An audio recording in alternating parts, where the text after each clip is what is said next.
हमें संपूर्ण पराधीनताओं से मुक्त होना है। शरीर की पराधीनता है रोग, इंद्रियों और मन की पराधीनता है विषय भोग। हमें शरीर की पराधीनताओं से मुक्त होना है, मन की पराधीनता, इंद्रियों की पराधीनता से हमें मुक्त होना है। भाषा की पराधीनता, वेशभूषा की पराधीनता, भेषज की पराधीनता, अर्थव्यवस्था की पराधीनता, न्याय व्यवस्था की भी पराधीनता। फिर कैसी स्वाधीनता, कैसी स्वतंत्रता?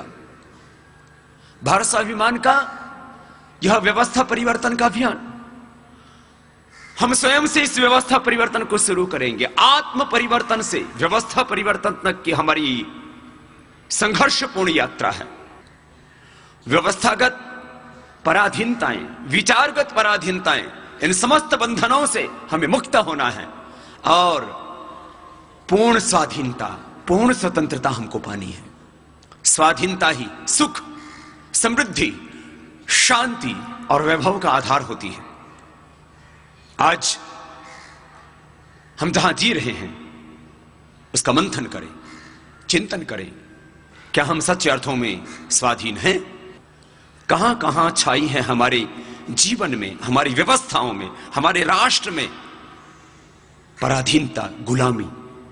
इसी विषय में संवाद करने के लिए मैं भाई राजीव जी को आमंत्रित करता हूं कि किस तरह से हम गुलामी की निशानियों को मिटाएं और संपूर्ण स्वाधीनता पाएं। अगर हम भौतिक रूप से देखेंगे तो भारत 15 अगस्त 1947 को आजाद हुआ, लेकिन जैसे किसी का शरीर होता है जो भौतिक इकाई है, ऐसे शरीर की एक और इकाई होती है जिसको हम आत्मा कहते हैं, मन कहते हैं। बिना आत्मा और बिना मन के शरीर का अस्तित्व तो नहीं है। वैसे ही राष्ट्र का होता है। राष्ट्र का एक भौतिक शरीर होता है जो हमें अपनी आंखों से दिखाई देता है। राष्ट्र की अपनी एक आत्मा भी होती है, राष्ट्र का अपना एक मन भी होता है। तो मैं आपसे विनम्रता पूर्वक यह कहना चाहता हूं कि 15 अगस्त 1947 को भारत भौतिक रूप से अंग्रेजों की गुलामी से आजाद हो गया। अंग्रेजों ने भारत को छोड़ दिया। भारत की सत्ता का हस्तांतरण भारतवासियों के हाथ में हो गया, लेकिन मन और आत्मा से अभी भी भारत देश गुलाम है अंग्रेजों का, अंग्रेजियत का, विदेशियत का। यह मन और आत्मा की गुलामी क्या है? वो गुलामी ये है कि कहने को हमें 15 अगस्त और 26 जनवरी जैसे पर्व मनाने का अवसर प्राप्त है। 15 अगस्त को हम स्वतंत्रता दिवस मनाते हैं, 26 जनवरी को गणतंत्र दिवस मनाते हैं, लेकिन सच्चे अर्थों में स्वतंत्रता भी आई नहीं है और गणतंत्र हमारा भी बना नहीं है। अगर स्वतंत्रता शब्द का अर्थ समझने की आप कोशिश करेंगे तो इसको संधि विच्छेद करें, स्व और तंत्र।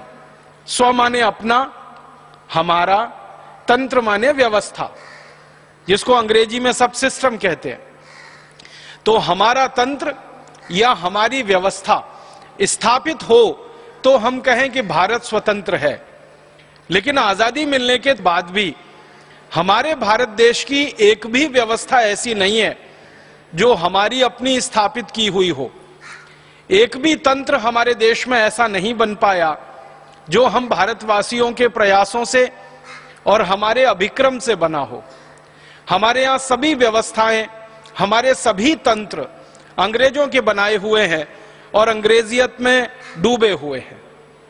सारी दुनिया का इतिहास ये बताता है कि दुनिया में कभी भी कोई देश गुलाम हुआ और फिर आजाद हुआ तो आजाद होने के बाद कोई भी देश अपनी भाषा को ठीक करता है और अपनी शिक्षा व्यवस्था को ठीक करता है, क्योंकि शिक्षा व्यवस्था और भाषा किसी भी देश के विकास की रीढ़ की हड्डी मानी जाती है। हम भारत का विकास करना चाहते हैं, दुनिया में सबसे अच्छा देश बनाना चाहते हैं, तो हमारी शिक्षा व्यवस्था और हमारी भाषा की व्यवस्था ये अपनी होनी चाहिए, तभी हम भारत को दुनिया में सबसे ऊपर ले जा सकते हैं। क्योंकि दुनिया में जो देश भी सबसे ऊपर गए हैं उन्होंने ऐसा ही किया है। हम किसी भी देश का नाम लेके उदाहरण दे सकते हैं। जैसे अमेरिका नाम का देश दुनिया में बहुत ऊंचाई पर पहुंचा। आज से करीब लगभग 200 वर्ष पहले तक अमेरिका का कोई खास अस्तित्व नहीं था पूरी दुनिया में। 200 वर्ष पहले के इतिहास की किताबों में ढूंढेंगे तो अमेरिका के बारे में कोई खास जानकारी नहीं मिलती, लेकिन पिछले 200 वर्षों में अमेरिका बहुत ऊंचाई पर गया। 1776 के बाद से लेकर अभी 2009 आ गया, अमेरिका बहुत ऊंचाई पर पहुंच गया पिछले 225 वर्षों में। तो अमेरिका ने क्या किया है, अपनी भाषा को, अपनी शिक्षा व्यवस्था को अपने अनुकूल बनाया गुलामी से आजाद होने के बाद। चीन नाम का एक देश बहुत ऊंचाई पर पहुंचा पूरी दुनिया में। तो चीन ने क्या किया, 1949 में चीन में जो सांस्कृतिक क्रांति हुई, माओ वहां का सबसे बड़ा नेता था। माओ ने जब अपने चीन को बदला तो उसने भी सबसे पहले अपनी भाषा को और अपनी शिक्षा व्यवस्था को दुरुस्त किया। ऐसे ही जापान का उदाहरण है। ऐसे ही अगर हम और दूसरे देशों का उदाहरण लें, जापान भी गुलाम हुआ है, और जापान तो 3-3 देशों का गुलाम हुआ है। अमेरिका ने जापान को गुलाम बनाया, डच लोगों ने जापान को गुलाम बनाया, अंग्रेजों ने जापान को गुलाम बनाया। तो जापान ने आजादी के बाद भी वही किया, अपनी शिक्षा व्यवस्था, अपनी भाषा व्यवस्था को बहुत अच्छे से दुरुस्त किया। दुनिया के किसी भी छोटे बड़े देश का उदाहरण आप देखें और इतिहास पढ़ें तो आपको एक बात सभी देशों में समझ में आएगी, वो ये कि जब भी कोई देश किसी दूसरे देश का गुलाम हुआ है, आजाद होने के बाद सबसे पहले उन्होंने अपनी भाषा व्यवस्था को दुरुस्त किया है और फिर शिक्षा को दुरुस्त किया है। भारत के बारे में जब हम ये देखने की कोशिश करते हैं तो यहां उल्टा चित्र नजर आता है, बिल्कुल विपरीत चित्र नजर आता है। भारत आजाद हो गया 15 अगस्त 1947 को, लेकिन आजादी के बाद भारत ने अंग्रेजों की भाषा को नहीं बदला। अंग्रेजों की भाषा अभी भी इस देश में चल रही है। भारत आजाद हो गया 15 अगस्त 1947 को, लेकिन भारत ने आज तक अपनी शिक्षा व्यवस्था को नहीं बदला।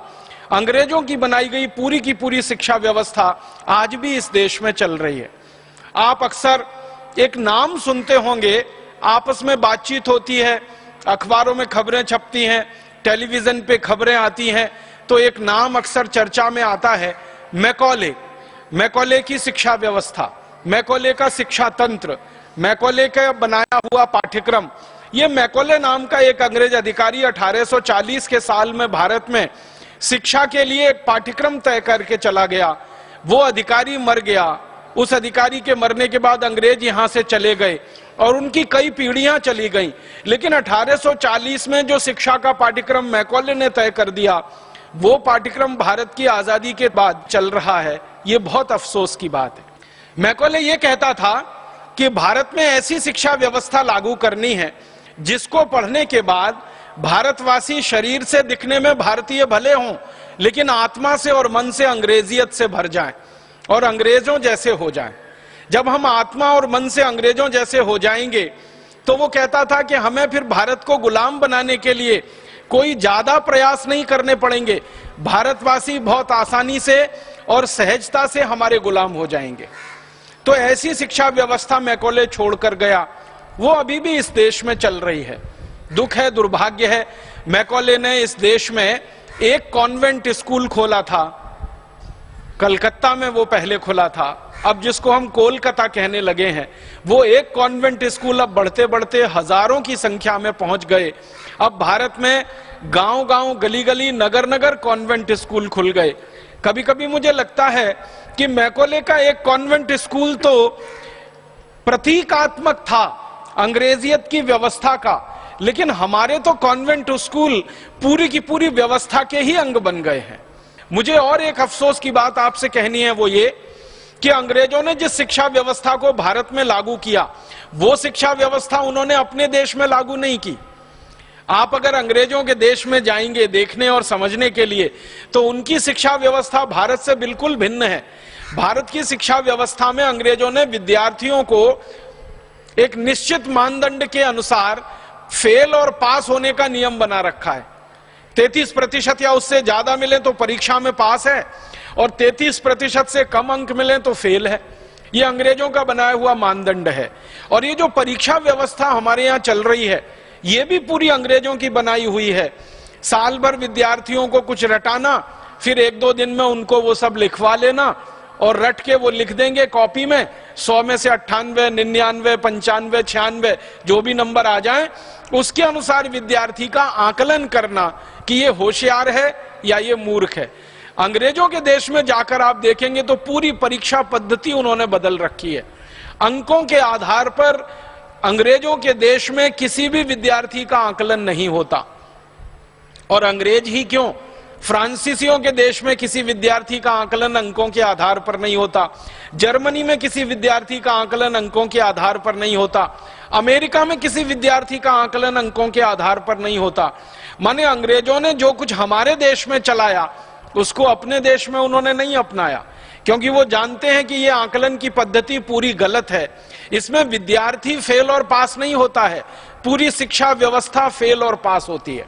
हमारे देश में मैकॉले के द्वारा जो विषय तय किए गए उनमें से एक इतिहास विषय, जिसमें मैकॉले ने यह कहा कि भारतवासियों को सच्चा इतिहास उनका नहीं बताना है, क्योंकि इनको गुलाम बना के रखना है, इसलिए इतिहास को विकृत करके भारत में पढ़ाया जाना चाहिए।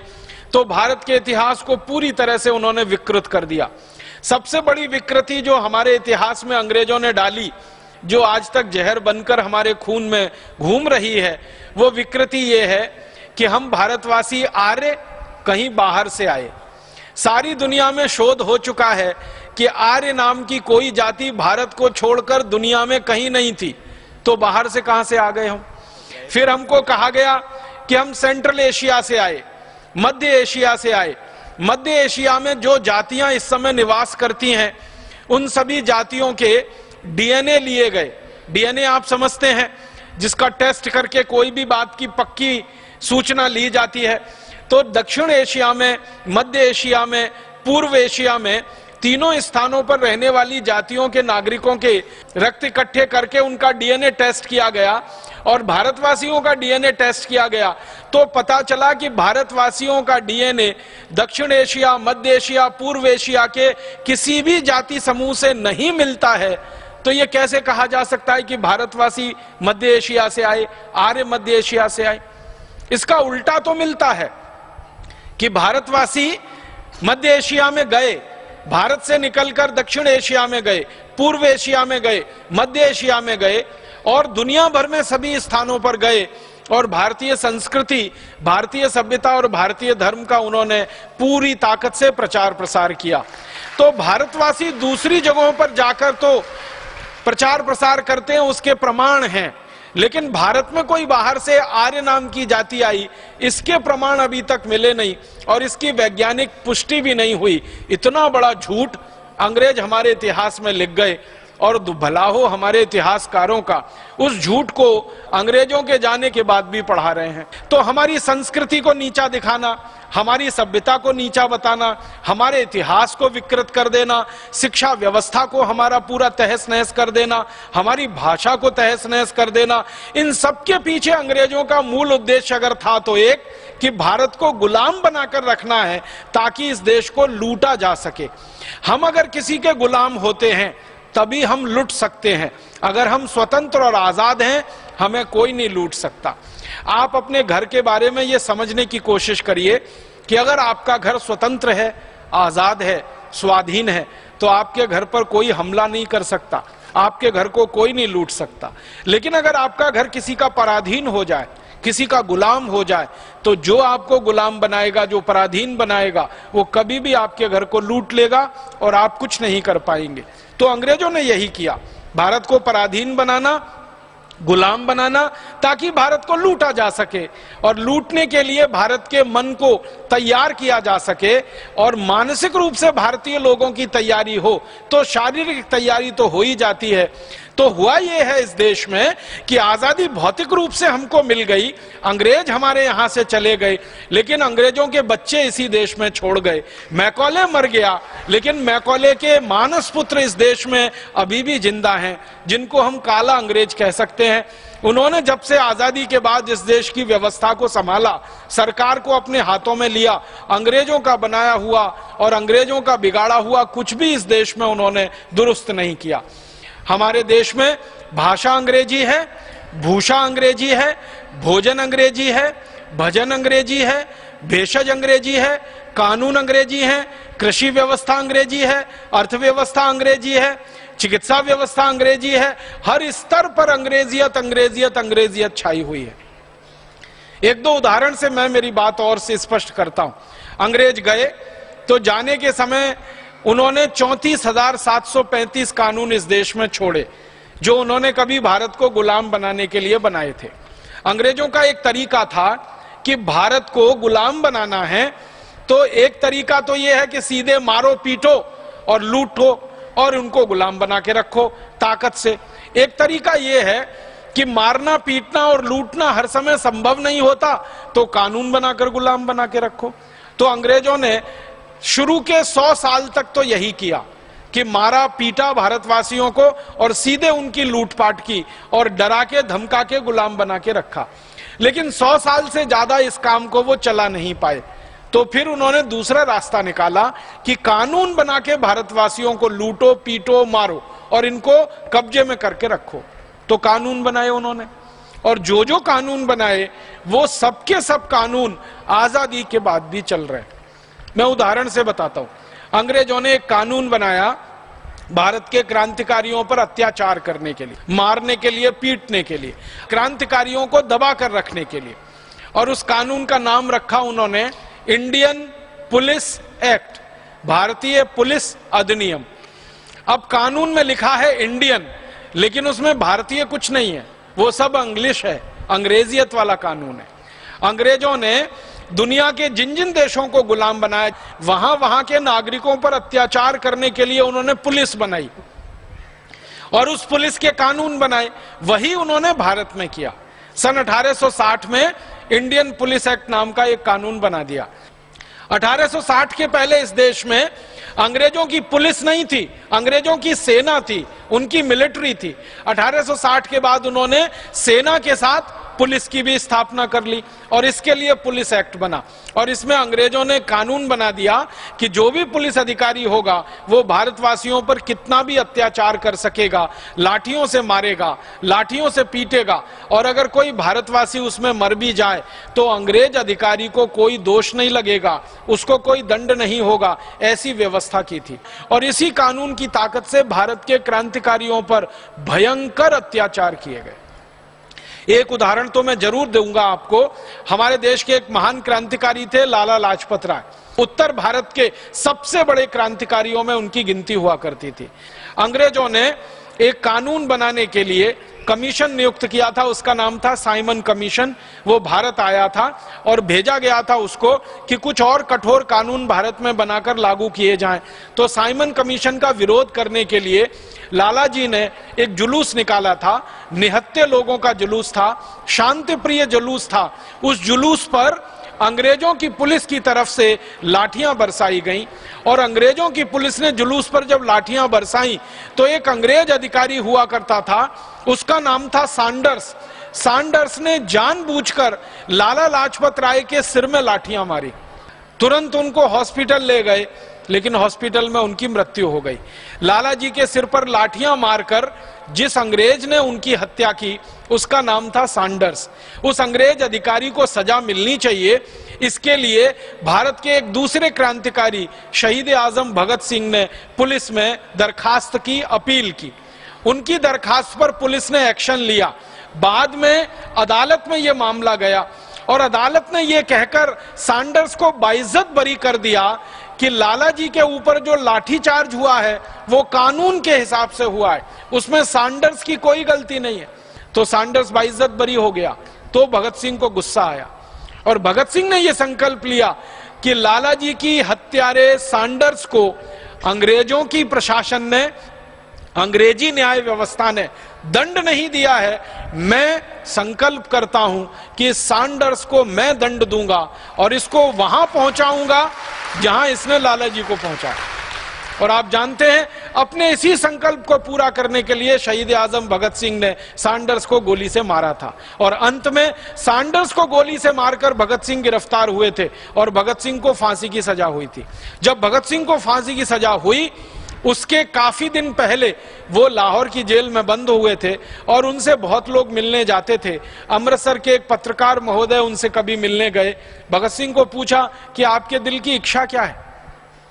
भगत सिंह ने कहा कि मैं तो फांसी चढ़ रहा हूं, देश के लिए शहीद हो रहा हूं, लेकिन मेरे जाने के बाद मैं भारत के नौजवानों से एक ही अपील करना चाहता हूं, वो ये कि जिस अंग्रेजी कानून के चलते लाला लाजपत राय की हत्या की गई थी, उस इंडियन पुलिस एक्ट कानून को भारत के नागरिक और नौजवान आजादी की लड़ाई के समाप्त होने से पहले खत्म करा देंगे। ये मेरे दिल की इच्छा है, ये मेरी भावना है। जिस इंडियन पुलिस एक्ट के कारण शहीद आजम भगत सिंह को फांसी हुई, जिस इंडियन पुलिस एक्ट के कारण हमारे देश के अमर क्रांतिकारी लाला लाजपत राय जी की हत्या की गई, दुर्भाग्य हम सबका यह है कि वो इंडियन पुलिस एक्ट का कानून अभी आजादी मिलने के बाद भी इस देश में चल रहा है, वैसे का वैसा ही चल रहा है। जिस तरह से अंग्रेज पुलिस भारतवासियों पर लाठियों से वार करती थी, उसी तरह से आज की पुलिस भारतवासियों पर लाठियों से वार करती है। हमारे देश में आजादी के 63 साल के बाद भी हमारी पुलिस वैसे ही अत्याचार करे मां बहन बेटियों पर जैसे कभी अंग्रेजों की पुलिस किया करती थी। तो हम कैसे कहें कि हमारा देश स्वतंत्र हो गया है, कैसे कहें कि हम स्वाधीन हो गए। मुझे तो बहुत दिल में इस बात के लिए क्रोध आता है कि शहीद आजम भगत सिंह को हम कौन सी श्रद्धांजलि अर्पित करें, लाला लाजपत राय को हम कौन से श्रद्धा सुमन अर्पित करें। उनको हम ये कहें कि लाला लाजपत राय जी, आपकी हत्या जिस अंग्रेजी कानून के चलते हुई थी, आजादी के 63 साल के बाद भी उस कानून को हम बदल नहीं पाए। शहीद आजम भगत सिंह को हम ये कहें कि जिस कानून के चलते आपने फांसी का फंदा चूमा था, अपनी पूरी भरी जवानी को देश पर लुटा दिया था, उस अंग्रेजी कानून के खिलाफ अभी तक हम कोई सफल लड़ाई नहीं लड़ पाए, उस अंग्रेजी कानून को हम खत्म नहीं करा पाए, समाप्त नहीं करा पाए। ये बहुत क्षोभजनक है, बहुत ज्यादा दुख देने वाला है, क्रोध पैदा करने वाला है। ये एक उदाहरण नहीं है, ऐसे 20 उदाहरण है। एक और उदाहरण देना चाहता हूं। एक अंग्रेज अधिकारी इस देश में आया, उसका नाम था डलहौजी। उसने किसानों से जमीन छीनने के लिए एक कानून बनवाया। उस कानून का नाम है लैंड एक्विजिशन एक्ट। उस कानून में यह व्यवस्था की गई कि किसानों की सारी जमीनें छीनकर अंग्रेजी ईस्ट इंडिया कंपनी को दे दी जाएं और अंग्रेज सरकार को दे दी जाएं। डलहौजी ने एक एक दिन में 21-21 हजार किसानों से जमीनें छीनी। लैंड एक्विजिशन एक्ट अंग्रेजों की संसद में पारित हुआ, भारत में उसको लागू करा दिया गया। उस कानून में व्यवस्था क्या थी कि जिस जमीन पर अंग्रेजों की सरकार एक नोटिस लगा देगी, उसी दिन से वो जमीन अंग्रेजों की हो जाएगी। तो इस कानून के आधार पर जमीनें छीनना शुरू किया और 10 करोड़ किसानों को डलहौजी और अंग्रेजों की सरकार ने भूमिहीन बना दिया। लाखों करोड़ों एकड़ जमीन उनसे छीन ली। मुझे ये कहते हुए बहुत अफसोस होता है, 50 लाख एकड़ से ज्यादा जमीन किसानों से छीनी गई इस कानून के हिसाब से, भूमिहीन बना दिया किसानों को। और किसानों ने इस जमीन के छीनने वाले कानून के खिलाफ इतना संघर्ष किया है इस देश में, शायद ही किसी दूसरी कौम ने कोई किया होगा। सबसे बड़े संघर्षों में एक संघर्ष रहा किसानों के जमीन को बचाने का संघर्ष, जो डलहौजी के जमाने से 1848 से चल रहा है और आज तक इस देश में चलता ही आ रहा है। मुझे दुख है ये कहते हुए, डलहौजी ने जिस कानून के आधार पर किसानों से जमीनें छीनी थी, वो लैंड एक्विजिशन का कानून डलहौजी के मरने के बाद, अंग्रेजी सरकार के चले जाने के 63 साल के बाद भी वैसे का वैसा ही चल रहा है और आज भी किसानों की जमीनें उस कानून के आधार पर छीनी जा रही हैं और किसानों को भूमिहीन बनाया जा रहा है। आप जानते हैं, कभी भी सरकार का नोटिस आता है और गांव का गांव खाली करा दिया जाता है और गांव वालों को कहा जाता है तुम कहीं और चले जाओ, तुम कहीं और बस जाओ, ये जमीन सरकार को चाहिए क्योंकि इस जमीन पर शराब का कारखाना लगाना है, ये जमीन सरकार को चाहिए क्योंकि विदेशी कंपनियों को यहां कोई कारखाना लगाना है, ये जमीन सरकार को चाहिए क्योंकि भारत के बाहर के आए हुए कोई पूंजी निवेशक लोगों को ये जमीन की जरूरत है। किसानों से जमीनें छीनी जाती हैं। अगर हमारे देश में डलहौजी किसानों से जमीनें छीनता था और आजादी के 63 साल के बाद भी किसानों से जमीनें छिन रही हैं, तो हम कैसे कहें कि देश आजाद हो गया, देश स्वतंत्र हो गया या देश स्वाधीन हो गया। और ऐसे 20 नहीं, सैकड़ों नहीं, हजारों कानून हैं। अंग्रेजों का एक कानून है इंडियन इनकम टैक्स एक्ट, जो उन्होंने लगाया इस देश के नागरिकों पर कि ज्यादा से ज्यादा पैसा छीनो, जब 1857 में क्रांति हुई थी ना, उस समय अंग्रेजों की संसद में एक बार बहस हुई कि भारत में यह क्रांति सफल कैसे हुई। तो उसमें एक कारण बताया गया कि भारतवासियों ने क्रांतिकारियों को पैसे का दान बहुत दिया, उसके कारण यह क्रांति सफल हुई। तो अंग्रेजों ने पता लगाया कि भारत के क्रांतिकारियों को कितना दान मिला। तो 1857 की क्रांति में अंग्रेजों के आंकड़ों के अनुसार भारतीय क्रांतिवीरों को 480 करोड़ रुपए का दान मिला था उस समय। आप पूछेंगे ये 480 करोड़ रुपए होता कितना है? इस 480 करोड़ रुपए में 300 का और गुणा कर लो तो आज के रुपए के बराबर ये होता है।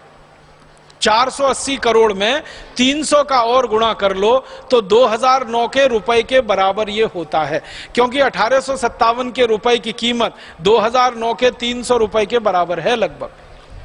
तो इतना बड़ा धन क्रांतिकारियों को दान में मिला। तो अंग्रेजों की संसद की आंखें फटी रह गईं कि भारतवासियों के पास इसका माने दान करने के लिए पैसा है, तो भारतवासी आगे भी क्रांतिकारियों को दान करेंगे। तो अंग्रेजों की संसद ने फैसला लिया कि जितना भी पैसा भारतवासियों के पास है ये सब छीन लो उनके हाथ से, ताकि दोबारा ये क्रांतिवीरों को दान न कर सके और दूसरी कोई क्रांति भारत में ना हो सके। उसके लिए अंग्रेजों ने कानून बना दिया, उसका नाम रख दिया इंडियन इनकम टैक्स एक्ट।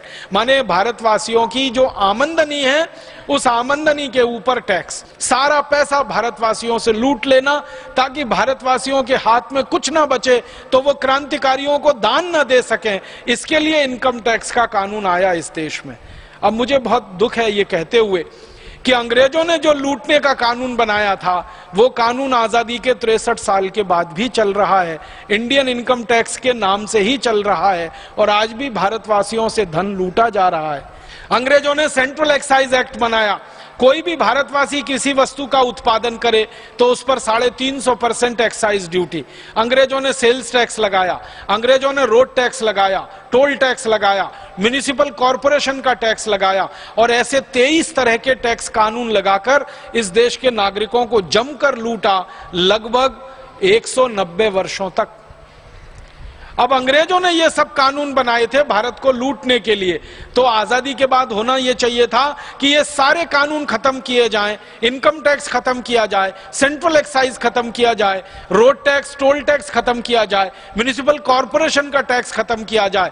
तो होना तो ये चाहिए था कि अंग्रेजों के लगाए गए 23 तरह के टैक्स खत्म किए जाएं, लेकिन हमारे काले अंग्रेजों ने इसका उल्टा किया। अंग्रेजों के जाने के 63 साल के बाद काले अंग्रेजों ने अब इस देश पर 64 तरह के टैक्स लगा रखे हैं।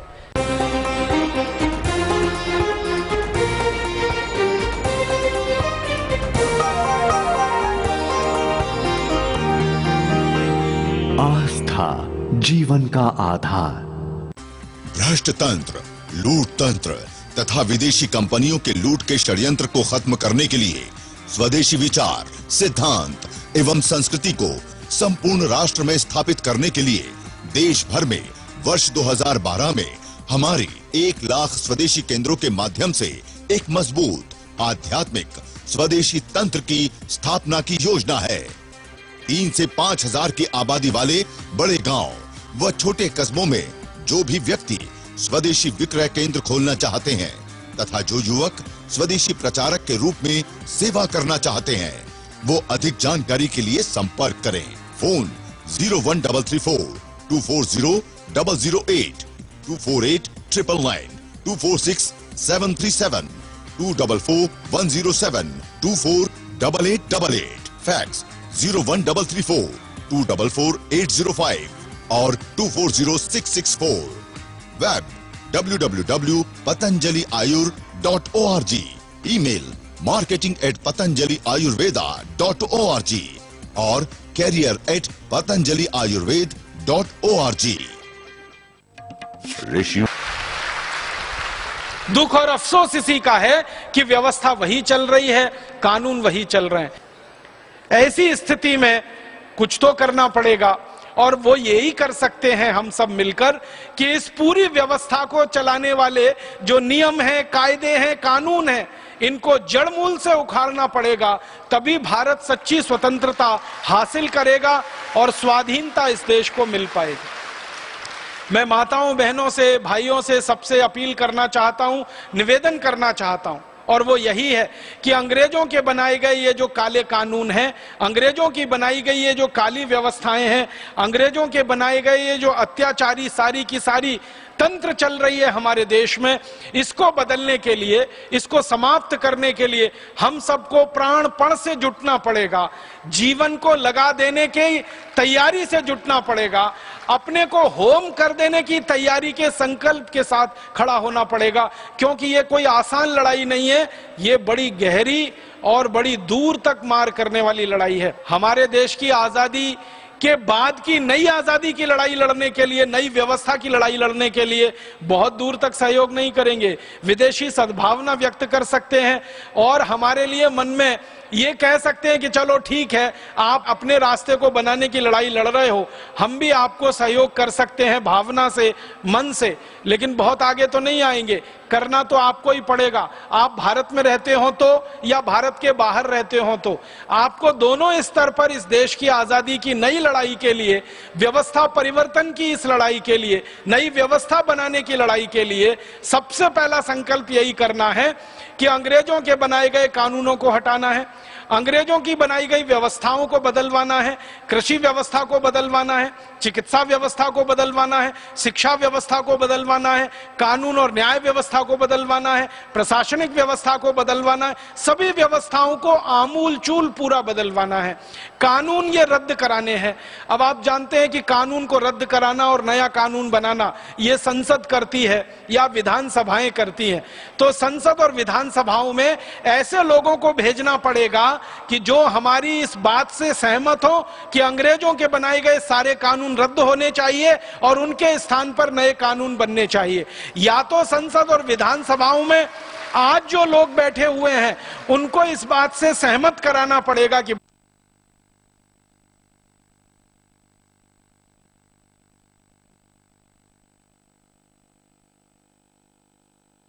इस व्यवस्था को बदलने में कुछ हमारा सहयोग करो। अगर ये करते हैं तो अच्छा है, नहीं करेंगे तो इनके स्थान पर नए लोगों को लाना पड़ेगा। काम तो ये करवाना ही है, ये लोग करें या इनके स्थान पर आए हुए नए लोग करें, और ये काम होगा संसद और विधानसभाओं से। तो संसद और विधानसभाओं में ऐसे लोगों को भेजने के लिए हमें अभी से अपना मन मस्तिष्क तैयार करना पड़ेगा। दूसरा काम हमको एक और करना पड़ेगा, वो समाज के स्तर पर करना पड़ेगा कि ये जो गुलामी है व्यवस्था की, कानून की, ये तो सरकार के स्तर पर बदलेगी। कुछ गुलामी हमारे अपने व्यक्तिगत जीवन की भी है, जिसे हम खुद बदलेंगे तभी वो ठीक होगी। आप बोलेंगे जी हमारे व्यक्तिगत जीवन की क्या गुलामी है? हम अपने व्यक्तिगत जीवन में अंग्रेजों का बहुत सारा नकल करते हैं, उनके आचरण का। हमारी पोशाक अंग्रेजों वाली हो गई है, हमारा खान पान अंग्रेजों वाला हो गया, हमारा आचरण व्यवहार अंग्रेजों वाला हो गया है। हर तरफ हम देखते हैं कि अंग्रेजियत में डूबे हुए लोग भारत के दिखाई देते हैं। आप जानते हैं अंग्रेजों की पोशाक है कोट, पैंट, टाई और उसके बाद नेक टाई, क्योंकि अंग्रेजों का देश ठंडा देश है। ठंडे देश में शरीर को सर्दी ज्यादा लगती है, हर समय ठंडी हवाएं चलती हैं, तो गर्म सूट और टाई और कोट पहनना, 3 पीस सूट पहनना, उसके बाद ऊपर से टाई लगाकर गले को बंद कर लेना ताकि ठंडी हवा अंदर ना जा सके, ये अंग्रेजों की मजबूरी है। अपनी इस मजबूरी को पूर्ति करने के लिए उन्होंने सूट का आविष्कार किया, कोट बनाया, पैंट बनाया, जैकेट बनाया, 3 पीस सूट बनाया, टाई बनाई, फिर ओवरकोट बनाया, फिर हैट बनाया ताकि कान ढके रहें। ये सब कुछ उन्होंने अपने जलवायु और मौसम की अनुकूलता के अनुसार किया ताकि उनको ठंड से बचाव करना, क्योंकि अंग्रेजों के देश में सबसे ज्यादा लोग ठंड से ही मरे हैं।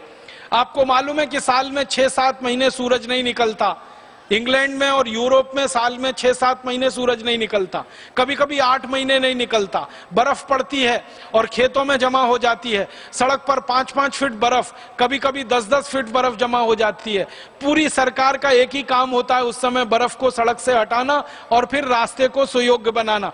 तो जिन देशों में बर्फ बहुत पड़ती हो, ठंडी हवाएं बहुत चलती हो, सूरज का धूप ना निकलता हो, धूप के दर्शन के लिए वो तरसते हो, वहां के लोगों को हमेशा कपड़े ऐसे ही पहनने पड़ेंगे जो ठंडी हवाओं से उनको बचा सकें और शरीर में गर्मी ला सकें।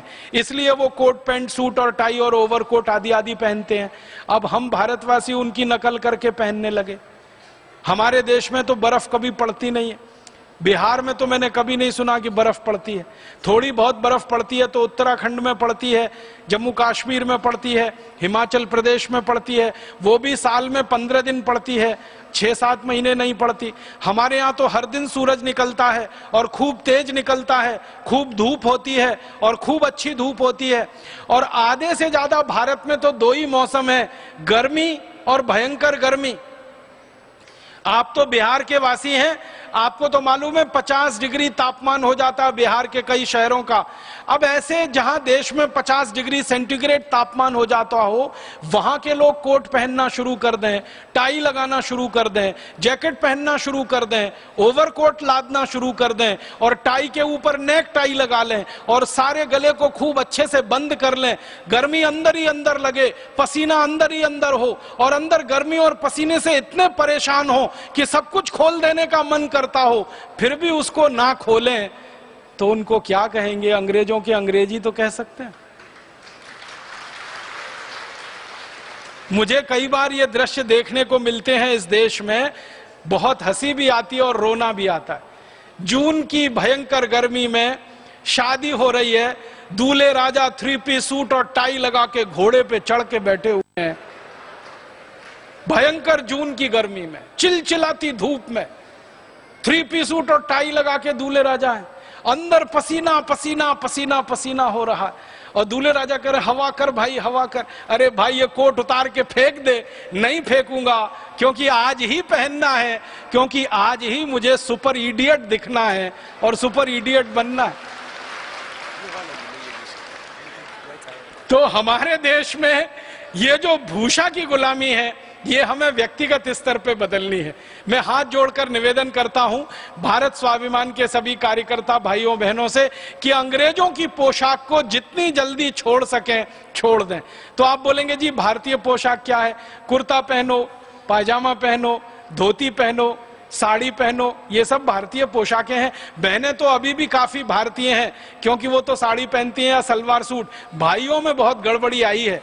अपनी पत्नियों को तो साड़ी पहनाएंगे और खुद 3 पीस सूट और टाई लगा के जाएंगे उनके साथ। पत्नी भारतीय है, पति विदेशी है। कहते हैं पति पत्नी एक ही गाड़ी के 2 पहिए हैं, एक पहिया ट्रैक्टर का, दूसरा साइकिल का। कैसे चलेगी ये गाड़ी? तो हाथ जोड़कर भाइयों से विनती करता हूं कि अगर आपकी धर्म पत्नियों को आप साड़ी पहना रहे हैं तो आप ईमानदारी से धोती कुर्ता पहनिए, नहीं तो लुंगी कुर्ता पहनिए, नहीं तो भारतीय पोशाक पहनिए, कुर्ता पजामा पहनिए। ये नहीं चलेगा कि हमारी धर्म पत्नी भारतीय है और हम विदेशी हो जाए।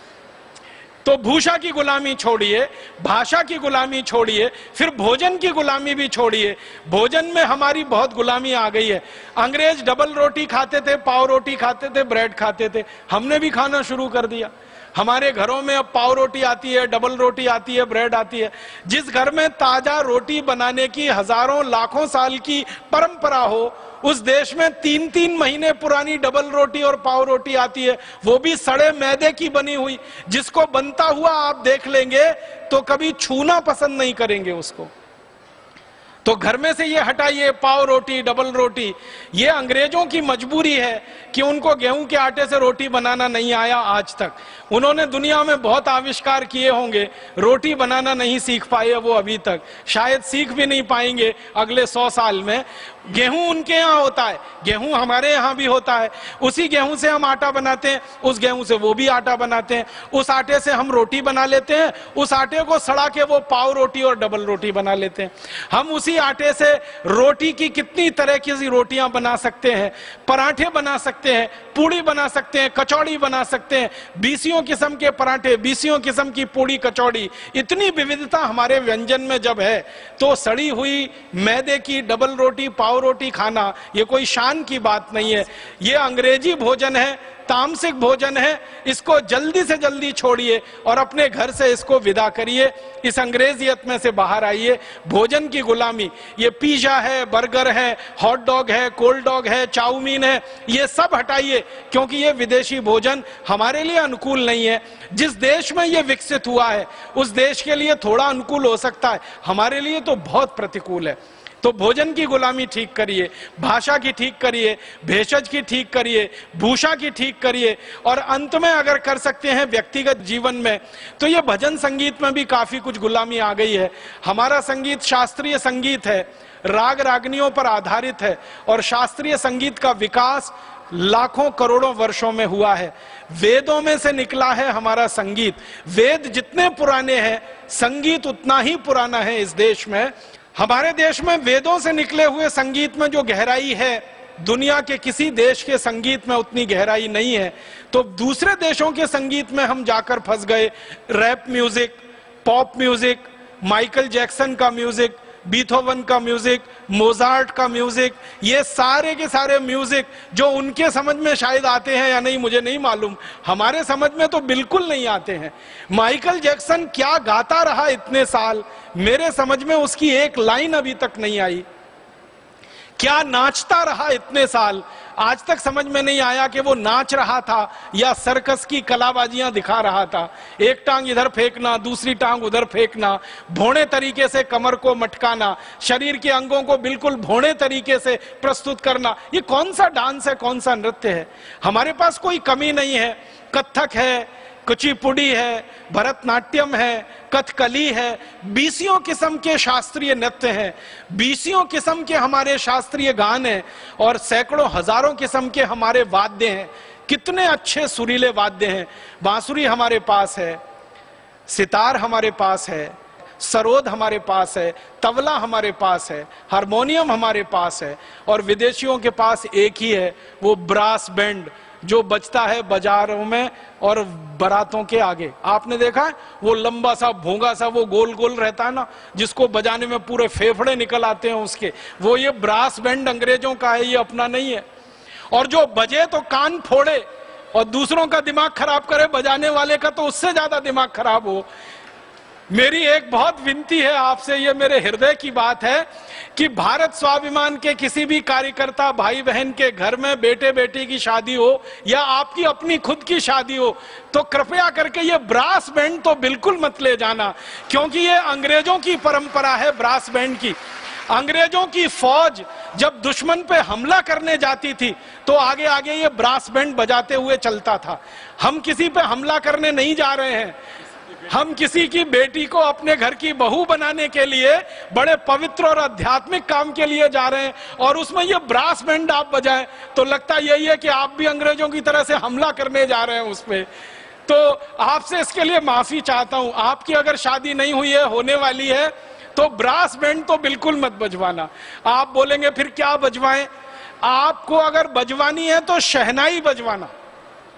शहनाई भारतीय वाद्य है, और जब बजता है तो कानों में ऐसा रस घोलता है कि दिल करता है सुनते ही जाओ, सुनते ही जाओ, सुनते जाओ।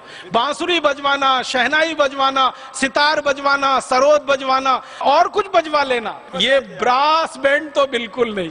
और अगर कुछ ना मिले तो बिना कुछ बजाए ही ले आना। तो व्यक्तिगत जीवन से ये अंग्रेजों की गुलामियों को हम जरा छोड़ें। अब एक बहुत गंभीर विषय कि हमारे देश में अंग्रेजों के जमाने की एक गुलामी और चली आ रही है, और वो गुलामी है कि जो जो अंग्रेज अधिकारियों ने देश को लूटा, बर्बाद किया, जिन जिन ने अत्याचार इस देश पर सबसे ज्यादा किए, उन अंग्रेजों के नाम पर इस देश में नगर बसे हुए हैं, उन अंग्रेजों के नाम पर मोहल्ले बसे हुए हैं, उन अंग्रेजों के नाम पर सड़कें बनी हुई हैं, उन अंग्रेजों के नाम पर अस्पताल बने हुए हैं, उन अंग्रेजों के नाम पर भवन हैं, इमारतें हैं। बहुत शर्म आती है मुझे। मैं एक उदाहरण देना चाहता हूं नाम लेकर। उत्तराखंड में एक छोटा सा नगर है, उसका नाम है लैंसडाउन। ये लैंसडाउन नगर पौड़ी जिले में आता है। पौड़ी एक जिला है उत्तराखंड का, उसमें लैंसडाउन नाम का एक बहुत छोटा सा नगर है। लैंसडाउन नाम का एक अंग्रेज हुआ इस देश में, और 1894 की बात है। वो इस देश का गवर्नर जनरल होता था। बाद में उसको वॉयसराय की भी पदवी दी गई।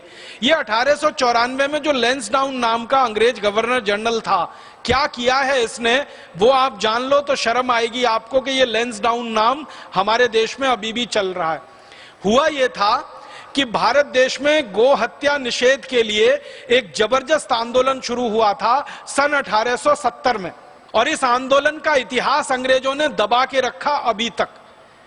अभी तक अंग्रेजों ने इस आंदोलन का इतिहास दबा के रखा, और हमारे इतिहासकारों ने भी इस बात पर ज्यादा शोध नहीं किया। बहुत गौरव से मुझे यह कहना है कि इस आंदोलन की शुरुआत आर्य समाज के लोगों ने की थी, आर्य समाज के कार्यकर्ताओं ने की थी। आप जानते हैं, परम पूजनीय महर्षि दयानंद की शिक्षाओं से प्रेरित और प्रभावित होकर बहुत सारे युवक आजादी के आंदोलन में कूदे थे। परम पूजनीय महर्षि दयानंद से ही प्रभावित होकर बहुत सारे युवक गोरक्षा आंदोलन में और गो हत्या निषेध के आंदोलन में 1870 में कूदे थे। सबसे पहले यह आंदोलन जींद से शुरू हुआ था। जींद एक छोटे से स्थान से शुरू हुआ आंदोलन धीरे धीरे संपूर्ण भारत में फैल गया। 1894 तक आते आते 1 करोड़ से ज्यादा कार्यकर्ता इस गोरक्षा आंदोलन में शामिल हो गए। इन 1 करोड़ से ज्यादा कार्यकर्ताओं ने गांव-गांव के किसानों को समझाना शुरू किया कि अंग्रेज तो गाय काटते हैं, हम तो गाय पालते हैं, हम गाय बेचेंगे नहीं अंग्रेजों को, गाय देंगे नहीं अंग्रेजों को, तो अंग्रेज काटेंगे कैसे। इस तरह से यह आंदोलन बढ़ा। अंग्रेजों की हालत खराब हो गई। जब जगह जगह कत्ल खानों को गाय मिलना बंद हो गई तो गाय का मांस खाना अंग्रेजों को तो बहुत आवश्यक था। बिना गाय का मांस खाए वो एक दिन भी रह नहीं सकते थे।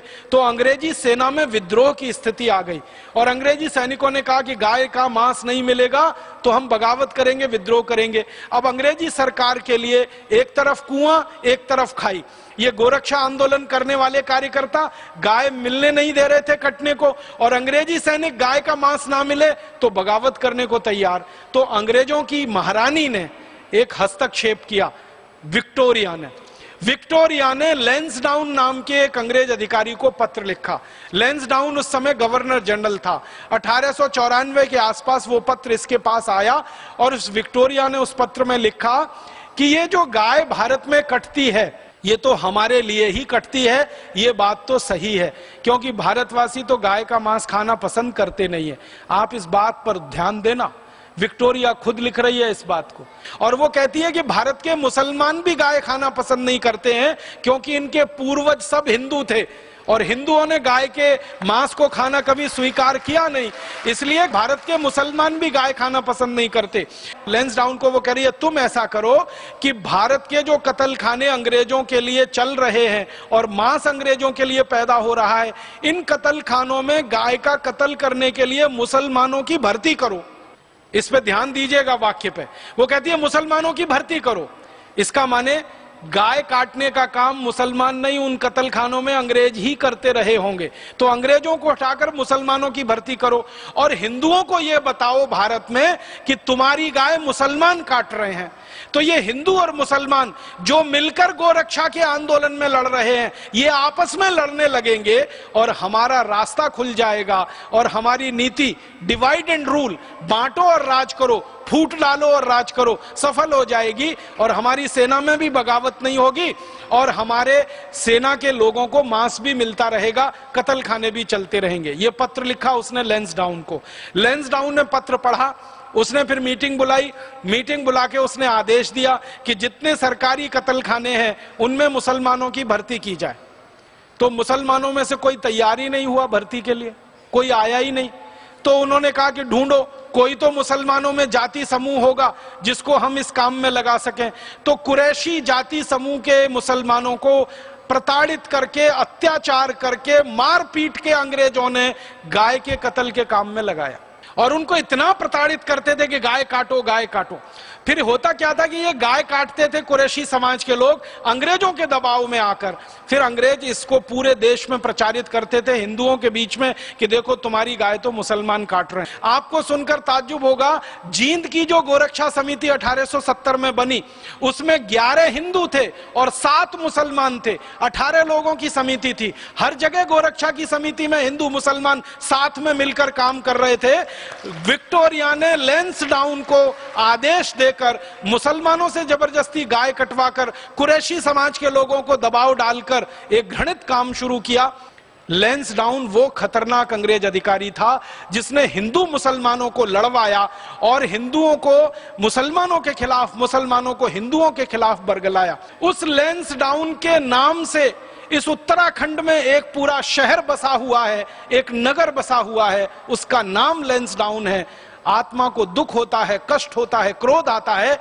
मैं अपील करना चाहता हूं लैंसडाउन की नगर पालिका से, लैंसडाउन की नगर परिषद से, मैं अपील करना चाहता हूं उत्तराखंड के सरकार के मुख्यमंत्री से, उत्तराखंड की सरकार से अपील करना चाहता हूं कि जितनी जल्दी हो ये लैंसडाउन नाम के कलंक को, इस पाप को उत्तराखंड से जितनी जल्दी मिटा दिया जाए उतना अच्छा है। इसी तरह मुझे और एक बात कहनी है।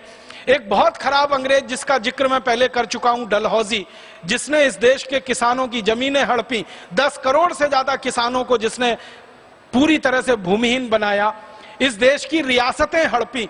आपको मालूम है डलहौजी वो सबसे खतरनाक लुटेरा था जो भारत के कोहिनूर हीरे को लूट कर लंदन ले गया।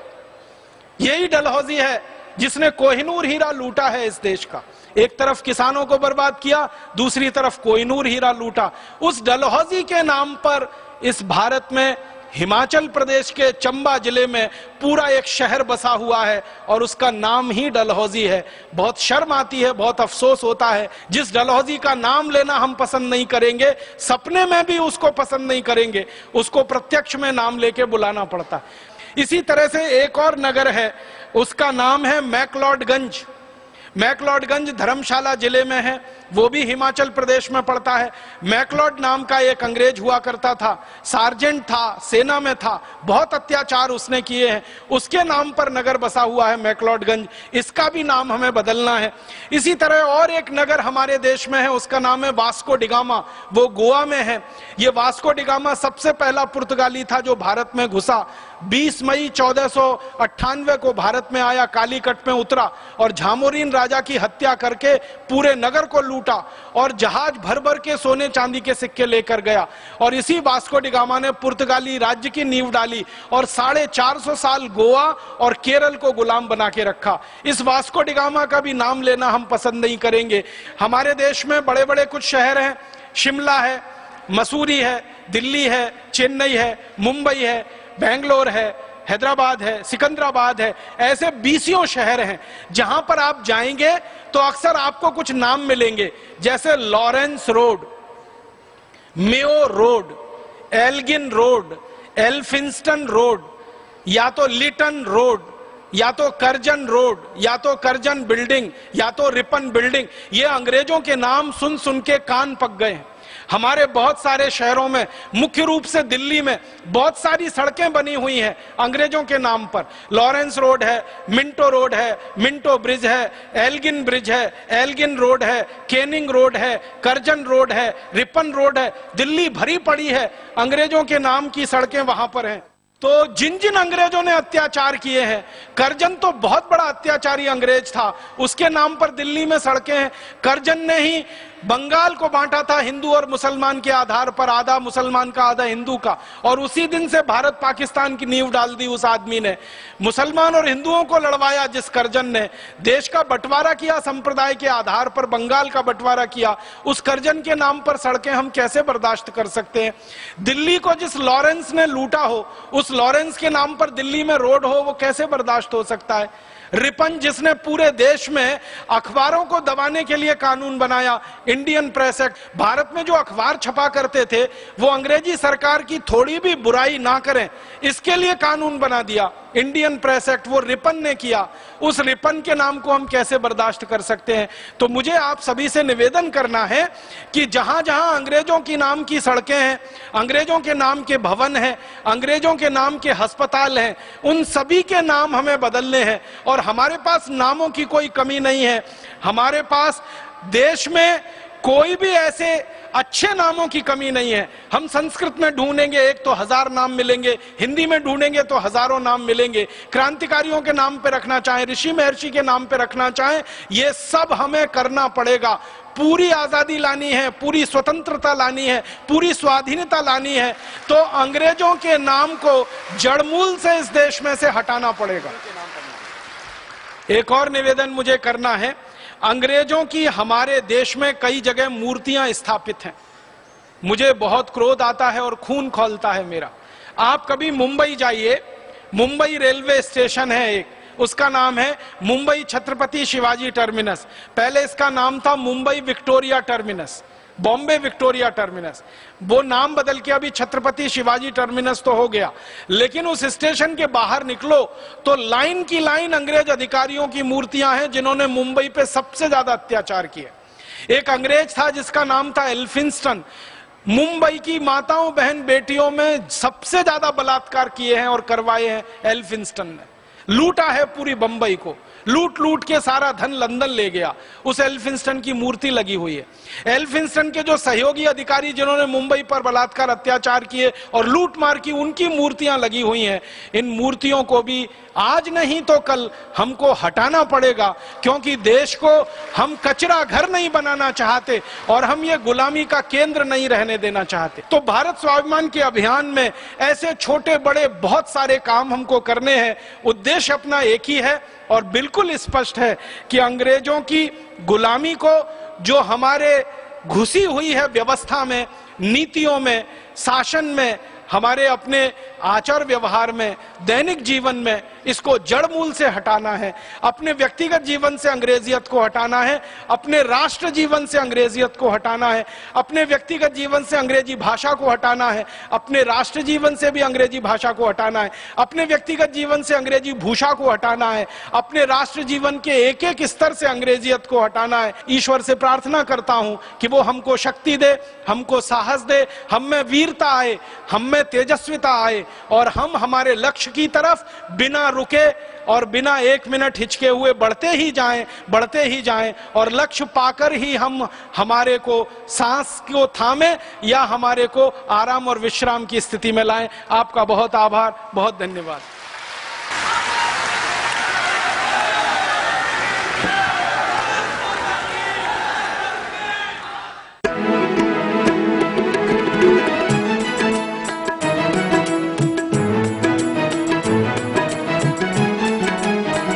आस्था जीवन का आधार।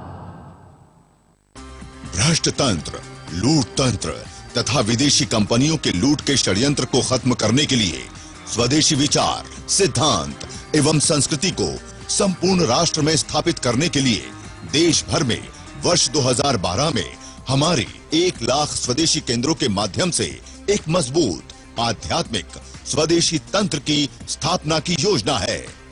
3 से 5 हजार की आबादी वाले बड़े गांव व छोटे कस्बों में जो भी व्यक्ति स्वदेशी विक्रय केंद्र खोलना चाहते हैं तथा जो युवक स्वदेशी प्रचारक के रूप में सेवा करना चाहते हैं, वो अधिक जानकारी के लिए संपर्क करें। फोन 01334 240 008 248 999 246 737 244 107 248888। फैक्स 01334 244 805 और 240664।